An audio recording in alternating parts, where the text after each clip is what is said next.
memohon ampun bagi ibunya. Allah tidak mengizinkan. Dan kalau Rasulullah SAW minta izin untuk menziarahi ibunya, maka diizinkan oleh Allah Subhanahu wa Ta'ala. Kemudian juga tatkala ada seorang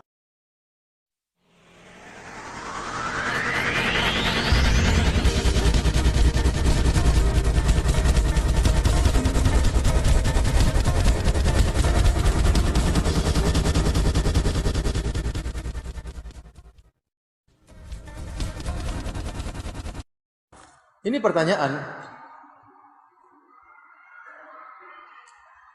mudah-mudahan orangnya bertanya bukan untuk menjebak atau untuk mencari-cari kesalahan. Apalagi zaman sekarang ini kita sering diadu domba. Pertanyaan, ayah ibu Rasulullah di surga apa di neraka? Ini pertanyaan sering ditanyakan ya. Kalau orang mencari-cari kesalahan bisa menimbulkan adu domba. Namun saya ingin jawab, karena ini bertanya tentang ilmu. Saya katakan para hadirin hadirat yang dirahmati oleh Allah Subhanahu wa Ta'ala, bahwasanya kita sangat mencintai Nabi sallallahu alaihi wasallam. Dan kita sedih apa yang disedihkan oleh Nabi sallallahu alaihi wasallam, dan kita gembira apa yang digembirakan oleh Rasulullah sallallahu alaihi wasallam. Rasulullah SAW sedih tatkala dia minta izin agar memohon ampun bagi ibunya. Allah tidak mengizinkan.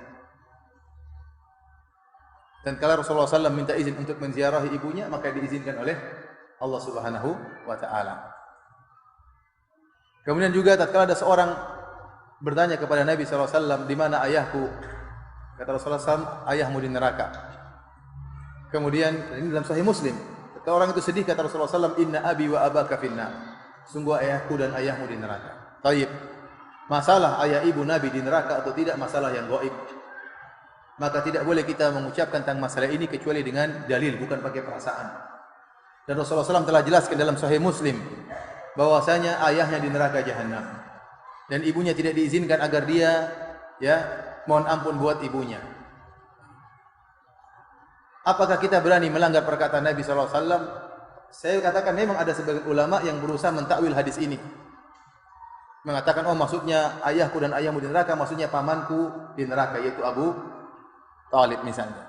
Tapi ini dibantah oleh Imam Nawawi rahimahullah. Imam Nawawi rahimahullah, ini apa yang saya sampaikan ini terdapat dalam buku Al-Minhaj Syarah Sahih Muslim. Imam Nawawi tegas dalam hal ini menjelaskan ayah dan ibu Nabi SAW di neraka jahanam. Oleh karenanya, di antara dalil yang menguatkan bahwasanya ayah dan ibu Nabi SAW di neraka jahanam,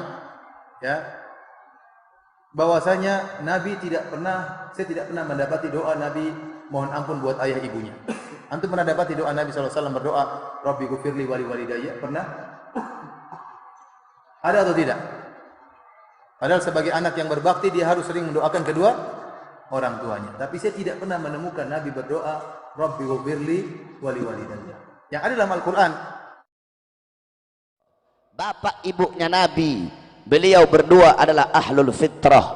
Ahlul fitrah itu siapa? Ahlul fitrah itu adalah orang yang hidup di masa kekosongan daripada Nabi, orang yang hidup di masa kekosongan daripada Rasul, yang dimana dikatakan oleh Allah dalam Al-Quran, wa ma kunnal mu'adzibina hatta nab'atha rasula, kami tidak akan mengazab suatu kaum, suatu golongan sehingga kami mengutus kepada kaum dan golongan tersebut seorang Rasul. Nah, bapak ibunya Nabi hidup mereka di masa kekosongan para Nabi, kekosongan para Rasul, dan ajaran akidah yang mereka anut adalah ajaran dan akidah Ibrahim, millata Ibrahim hanifah muslimah wa ma kana minal musyrikin. Wahabi pakai kata-katanya Imam Hanafi. Loh, Imam Hanafi bilang kok dalam perkataannya, gaulnya Imam Hanafi. Apa gaulnya Imam Hanafi? Inna aban Nabi sallallahu alaihi wasallam mata kafiran wa Abu Talib mata alal kufri. Goblok, ada satu huruf yang kamu hilangkan di situ, huruf mim, mim nafi, mim yang berarti tidak, itu dihilangkan sama mereka. Harusnya inna aban Nabi ma mata, tidak mati dalam keadaan kafir, dihilangin manya jadi mati dalam keadaan kafir. Imam Hanafi inna aban Nabi ma mata alal kufri, Ayah Nabi tidak mati dalam keadaan kafir. Sama Wahabi mimnya dihilangin. Inna aban Nabi mata alal kufri. Padahal ada manya, mata tidak mati dalam keadaan kafir. Saudara-saudara, jangankan bapaknya Nabi, jangankan ibunya Nabi, terlalu jauh membicarakan beliau. Malik ibn Sinan, waktu perang kakinya Nabi pernah tertusuk anak panah. Malik ibn Sinan, dia kecup, dia cabut itu anak panah, kemudian dia kecup, dia telan darahnya Nabi. Kata Nabi, muntahkan wahai Malik ibn Sinan. Apa kata beliau? Tidak ya Rasulullah, aku ingin darahmu bercampur dalam darahku. Apa kata Nabi? Haram jasadmu disentuh api neraka wahai Malik ibn Sinan. Abdullah ibn Zubair, anaknya Zubair ibn Awam, waktu Nabi habis hijamah, Nabi waktu habis bekam, Nabi bilang, ya Abdullah bin Zubair, buang ini darah bekamanku di tempat yang tidak dilihat oleh orang. Dibawa sama Abdullah bin Zubair, dia lihat gak ada orang, dia minum darahnya Nabi. Habis dia minum, dia bilang, sudah aku buang ya Rasulullah. Di mana? Di tempat yang aman, gak bakal ada orang bisa lihat. Di mana? Di perutku ya Rasulullah. Kenapa ya Abdullah bin Zubair? Aku ingin darahmu bercampur dengan darahku ya Rasulullah. Apa kata Rasulullah? Ketahuilah bahwasanya Abdullah bin Zubair haram jasadnya disentuh oleh api neraka. Kemudian Sayyidina Ukasyah ketika Nabi pulang dari haji wada, Nabi Muhammad berkata kepada para sahabat, jikalau ada dari kalian yang aku pernah berbuat zalim, aku rela dikisos. Semua sahabat diam. Ukasyah angkat tangan, saya ya Rasulullah. Apa kesalahanku wahai Ukasyah? Ukasyah bilang, ya Rasulullah, dulu waktu perang, ketika engkau ingin merapatkan barisanku agak terlewat maju sedikit ke depan, sehingga kau cambuk aku ya Rasulullah. Aku ingin membalas mencambukmu ya Rasulullah. Sayyidina Abu Bakar berdiri, Ukasyah, aku sahabat paling dekat dengan Nabi, aku yang pertama kali mengimani ketika Nabi Isra Mi'raj. Jangan kamu kisos Nabi, kisos saya saja, cambuk saya saja. Sayyidina Umar berdiri, Ukasyah, aku penggal kepalamu, jangan kau kisos Rasulullah, kisos saya saja. Sayyidina Ali berdiri, Ukasyah, saya dari kecil bersama Nabi, saya sepupunya Nabi, saya mantunya Nabi, Nabi mengajarkan banyak ilmu kepada saya, kisos saya saja wahai Ukasyah. Nabi bilang, diam kalian semua. Wahai Bilal, ambil pecut, ambil cambuk yang biasa aku buat untuk merapatkan barisan. Pergi Bilal ke rumah. Assalamualaikum. Pintu rumah dibuka oleh Sayyidah Fatimah. Ada apa wahai Bilal? Rasulullah memerintahkan untuk mengambil cambuk. Untuk apa wahai Bilal? Ukasyah pengen mengkisos Rasulullah. Apa kata Sayyidah Fatimah? Wahai Bilal, bilang kepada Ukasyah, aku putrinya Nabi, aku darah dagingnya Nabi. Kalau dia mau kisos, biar dia kisos aku saja, asal jangan dia kisos Rasulullah. Tetap diambil itu cambuk, dikasih kepada Ukasyah. Kata Rasulullah, ayo wahai Ukasyah, kisos aku.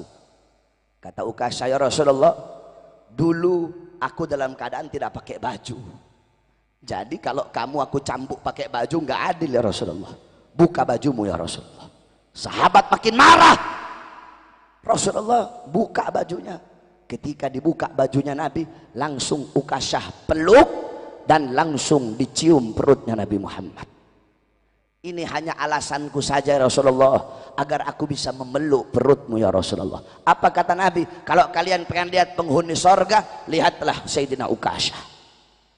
Malik ibn Sinan, Abdullah bin Zubair meminum darah Nabi. Ukasyah bertempel dengan kulitnya Nabi, haram jasadnya masuk api neraka. Masa bapak ibunya Nabi, yang dimana Nabi adalah darah dagingnya, masa bapak ibunya Nabi masuk dalam neraka? Saudara-saudara,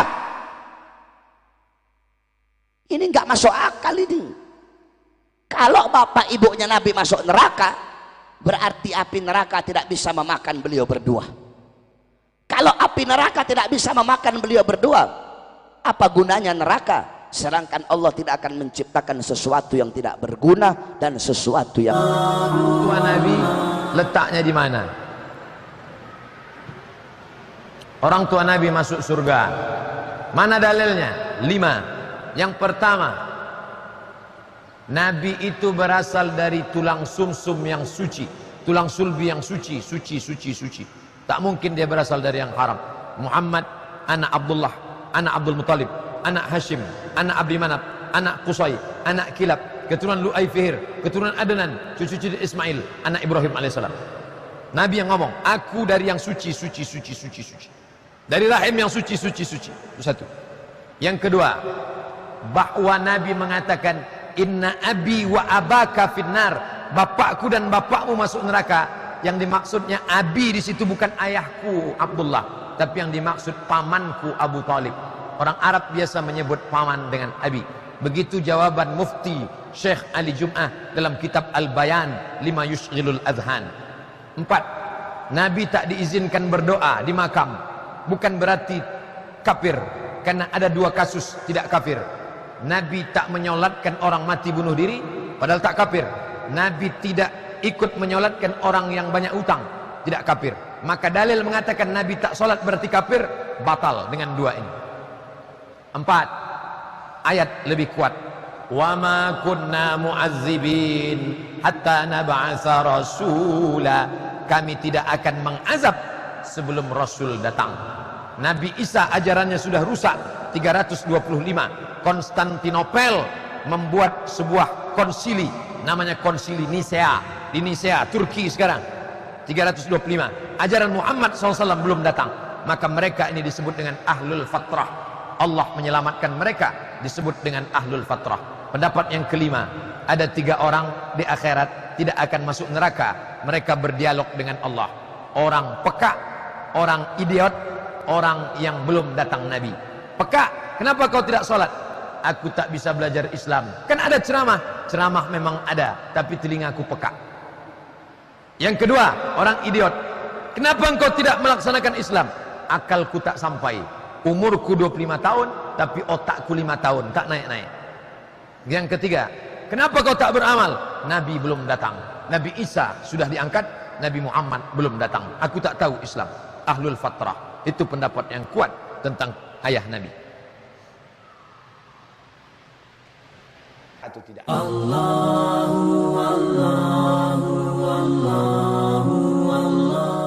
Kesempatan kesehatan kepada kita semua, sehingga kita dapat melaksanakan suatu kegiatan kita taklim pada yang tempat yang berbahagia ini. Dan tak lupa juga selawat piring salam atas junjungan kita Nabi besar Muhammad sallallahu alaihi wasallam. Allahumma sholli ala Muhammad wa ali Muhammad. Allahumma sholli ala Muhammad wa ali Muhammad. Pada kesempatan ini Pak Irwan bertanya, "Ya Ustaz, bagaimana menurut Ustaz siapakah yang benar?" Sebagaimana kita lihat di dalam video ini, bahwa para ustaz itu berdebat, yang didebatkan tentang kedua orang tua Nabi Muhammad. Ustaz yang satu ini mengatakan orang tua Nabi Muhammad itu masuk neraka, sedangkan ustaz yang satu ini juga mengatakan orang tua Nabi tidak masuk neraka. Nah, siapa antara yang benar antara mereka itu Ustaz? Kalau menurut pandangan Ustaz. Assalamualaikum warahmatullahi wabarakatuh. Waalaikumsalam warahmatullahi wabarakatuh. Ya, untuk menjawab pertanyaan antum ini sebenarnya tidak rumit. Saya sudah berkali-kali sampaikan. Ini sebenarnya, mereka ini sebenarnya terjadi debat. Debat yang tidak punya keputusan. Ya, debat yang tidak punya keputusan. Kenapa? Berkali-kali saya sampaikan kepada ustaz maupun ulama dia, tolong supaya tidak berkepanjangan pertikaian, duduk bersama, selesaikan masalah, sehingga tidak ada debat-debat yang tidak punya masalah. Kadang-kadang di sini akibat gengsi mungkin. Saya berkali-kali sampai, kita jangan sekali-kali merasa itu diri kita atau pintar. Kadang-kadang kita, kita menulis, ada yang nama skripsi sudah kita lalui, ada nama tesis sudah kita lalui, atau disertasi sudah kita lalui tingkat S3-nya. Mungkin kita sudah menganggap pintar. Tapi Allah menjelaskan dalam surah Al-Kahfi ayat 9, Kalau kamu jadikan pohon-pohon, ya, jadikan pena, air laut kamu jadikan tinta, kamu menulis kalimat-kalimat Allah, niscaya air laut itu akan kering walaupun ditambah sebanyak itu lagi. Maksudnya apa? Waktu ilmu Allah itu tidak terbatas. Oleh sebab itu harus banyak kita memahaminya tentang kalam Allah. Dah, untuk menjelaskan ini, ya, sebenarnya siapa yang benar? Sebenarnya dilarang Allah kedua-duanya. Kenapa? Wala tafarraku waskuru nikmatallahi alaikum is kuntum ahda'am fallafa baina qulubikum fa asbahtum bi ni'mati ikhwana wa kuntum ala syafa hufratin minan nar. Allah katakan, jangan kamu berpecah belah. Telah dapat keterangan yang jelas. Dahulu kamu zaman Zaliyah itu berpecah belah. Diselamatkan Allah, disatukan hati Allah. Kalau dahulunya kamu berada di jurang-jurang neraka. Begitu. Akibat apa? Berpecah belah seperti ini. Ini dilarang oleh Allah Subhanahu Wa Taala. Namun untuk menjawab pertanyaan ini, saya jelaskan, ya. Sebenarnya harus duduk bersama mereka itu. Saya jelas, kalau saya akan duduk bersama, saya jelas saja pertanyaannya. Kalau untuk mereka yang mengatakan Nabi Muhammad, orang tua Nabi Muhammad itu masuk neraka, tolong jelaskan ayat mana yang mengatakan kedua orang tua Nabi Muhammad masuk neraka. Jelas. Dia tentu menjawab, hadis ini, hadis Bukhari, hadis ini. Tentu begitu dia jawab. Kena dasarnya kurang kuat. Okey, dia jawab begitu. Kalau betul ada Rasulullah mengatakan demikian, ayat mana yang diterangkan oleh Rasulullah sallallahu alaihi wasallam? Makanya kita kalau memiliki hadis harus pas dengan hadis itu. Harus kita tahu sumber aslinya. Jangan saya nak ngomong, saya nak edewe. Ini agama ini. Agama Islam sumbernya apa? Al-Quran dan Sunnah. Rasulullah sallallahu alaihi wasallam bersabda, dia mengatakan di akhir zaman nanti akan terjadi suatu pertikaian. Betul apa yang kata Rasulullah. Yang dipertikaian apa? Tentang aku, tentang hadisku. Apa-apa yang tidak sinkron dengan Al-Quran itu bukan dari aku, kata Rasulullah sallallahu alaihi wasallam. Saya ingat juga lagi dari Ayyub bin Rashid, dari Abu Abdullah Ja'far Shadiq, Ja'far bin Muhammad As-Shadiq.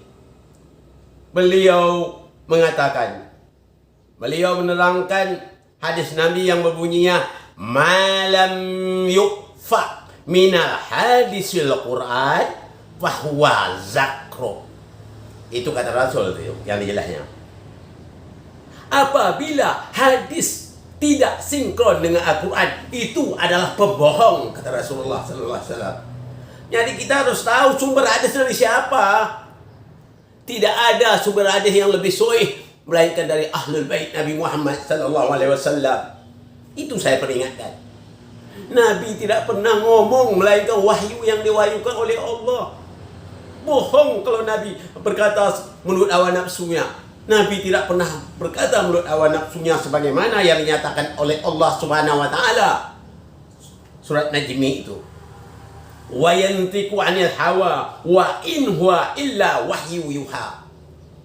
Muhammad itu tidak pernah berkata melainkan wahyu yang diwahyukan oleh Allah. Dia tidak pernah ngomong seperti kita pendapat syanu tidak pernah. Jangankan beliau, cicit juga Ja'far Shadiq itu pernah ditanya, wahai Imam, bagaimana pendapat tentang ini? Apabila dijawab oleh Imam itu tentang ini, bagaimana pula pendapat tentang ini lagi?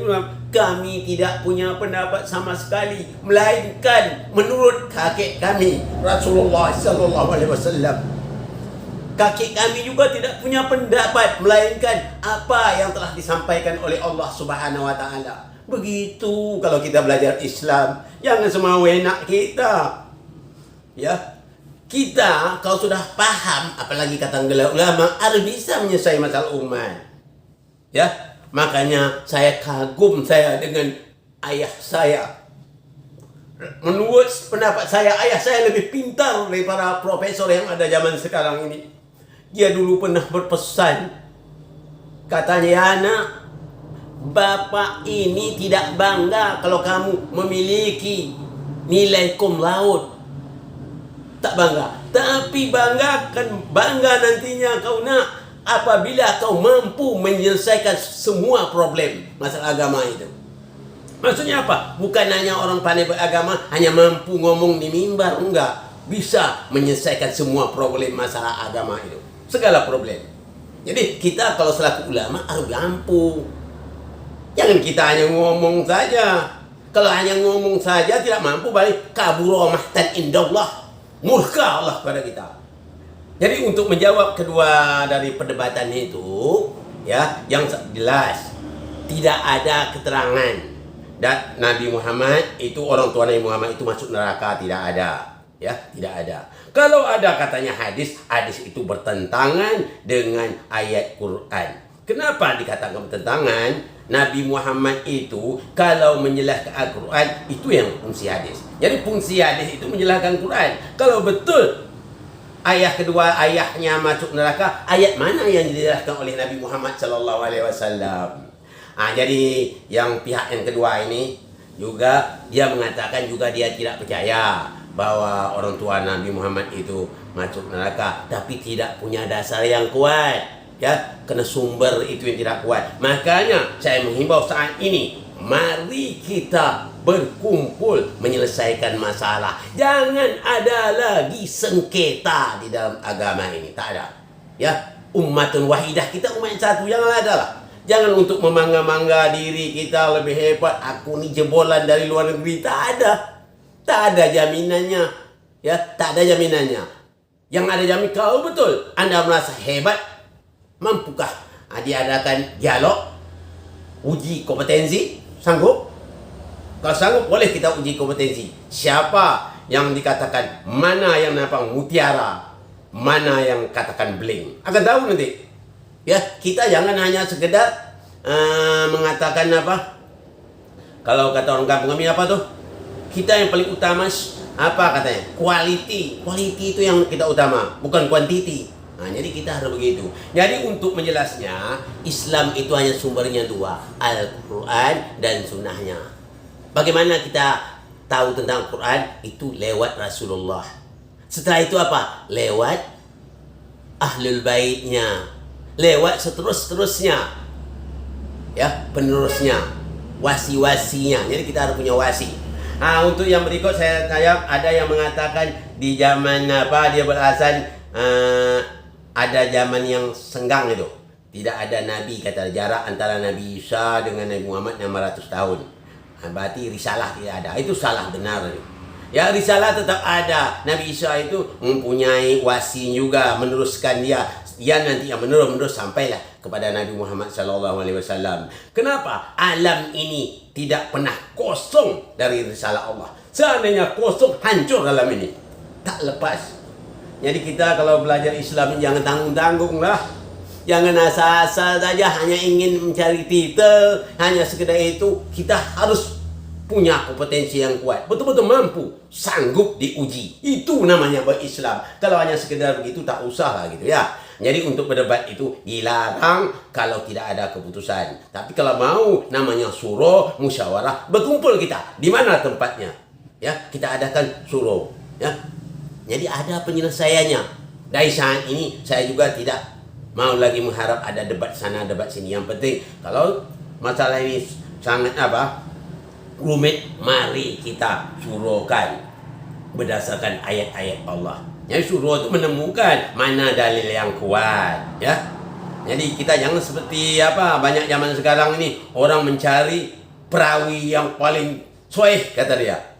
Tapi kadang isinya perawi yang sahih, Nabi yang dhaif nanti dibuatnya. Itu sangat berbahaya sekali. Maka di situ saya mengimbau kepada kita semua, sudah berkali-kali itu ya. Saya sampaikan jangan ada lagi debat-debat. Kalau ada masalah yang rumit-rumit itu kita selesaikan bersama. Adakan pertemuan supaya masalah ini clear. Jangan debat berkepanjangan. Tidak ada gunanya. Jadi azab Allah yang akan menimpa kita. Ini saja yang dapat saya sampaikan pada kesempatan ini. Mohon maaf dari segala kekurangan. Wabillahi taufiq wal hidayah. Assalamualaikum warahmatullahi wabarakatuh.